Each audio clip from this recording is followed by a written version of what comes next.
back, my friends, to another installment of Pam's Presidential Press. June, as you know, is hopping at the shul. Oh my gosh. On June 2nd, we had our second annual Kibbutz and Bits Showcase featuring our Temple Emanu-El improv group. Thanks so much to Corey Finkel and Jonathan Perlman for your volunteerism and your outstanding leadership making this program such a success. On June 7th, we had our 102nd annual meeting installing our new officers and board members who are rolling up their sleeves to lead this congregation over the next year. Thank you to everyone who stepped up. On Monday, June 8th, there was a talk with the Sandra Borenstein Holocaust Center on Jewish Life and Communities in Lublin, Poland before World War II. And there was a Brotherhood meetup on June 11th.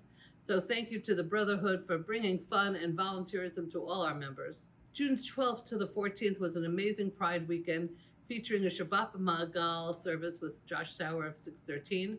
Judge Seth Marnin, the first openly transgender judge in the United States, addressed us on Friday evening and again on Shabbat morning and afternoon as well. And then on Sunday, there was a brunch with a screening of Kiss Me Kosher.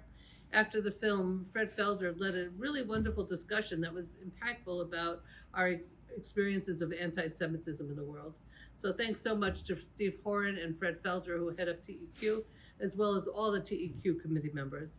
If you'd like to be involved and help plan other activities, please be in touch. On June 22nd, 15 members of Temple Emanu-El headed to Poland to participate in the Ride for the Living. Many rode bicycles from Auschwitz to Krakow, a 60-mile, one-day ride to experience the resurgence of Jewish life in Poland. Let me tell you, it was 90 degrees as they were riding through the countryside. And I give a lot of credit to all those people who made it through and who journeyed with them. On June 24th, there was a hike around the Fisherville Brook Wildlife Refuge in Exeter, thanks to Joyce Wax, who has spearheaded our hiking group. Our summer speaker series began, and so many people have offered to speak that we're trying to accommodate everyone. So in the coming weeks, you may notice that there are two speakers on a Shabbat. One is going to be the Darshan, who will give this sermon, and the other will give introductions to the Torah and the Haftarah. How amazing is it that we have so many of our congregants who want to share their Torah with us? Kol hakavod to all of you. Starting this Shabbat, morning services will be right here, downstairs. Join us this weekend in the Bonin Vestry, where the air conditioning is working. If you enjoyed improv, mark your calendars for our summer series. Join us every Wednesday starting at 7 o'clock at the Temple. And even if you just want to dip your toe into this fun experience, now's your chance to come and see what it's like.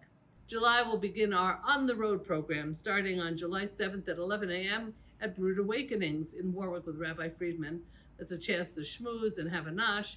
And on the 8th, come and take a walk on the boulevard with Rabbi Friedman and Shoshana Jacob, and she'll bring some tasty treats from 7 Stars, if I'm not mistaken. On July 15th, we have a TE On the Go Memorials and Monuments Tour in Providence, a free 2-hour, 1.5-mile experience led by Jessica Siegel. So come and learn more about Providence together. On July 28th, come and have some ice cream on us with Rabbi Fell and Eric Etzit at Barron's Ice Cream. On July 29th, there's a munch and a movie, and then you can also have some ice cream later in the day at Wright's Creamery in Warren with both Rabbis Fell and Friedman. And on July 30th, have even more ice cream with Rabbis Fell and Friedman at the Keep in Cumberland. Of course, over the summer, there's still Mahjong, there's still canasta, and dare I forget, services.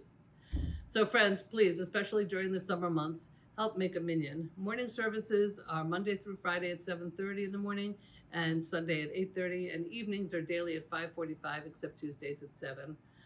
I would really love to get some feedback from the congregation on what we can do to bolster our evening minyanim. What are some of the obstacles to attending, and what might draw you in? Please, if you're able to connect in this way, do so. And write me, president@teprov.org. I'd love to hear your ideas. Last week, Rebecca Drera was the Darshanit, and she talked about trauma-informed care in regards to Moses, what traumas he lived with and how that might have influenced his behavior and actions through his lifetime. It made me realize how often we do not take into account what someone else is going through before becoming upset. So please, if there's something that is on your mind about the temple or about someone at the temple, reach out to the clergy, to me, or to that person especially. And if you're going through a difficult time in your life, the temple can support you and help, even if it's just to provide a listening ear. Have a great July. Be safe, be cool. Don't forget the sunscreen. Drink lots of water. And until next time, be well.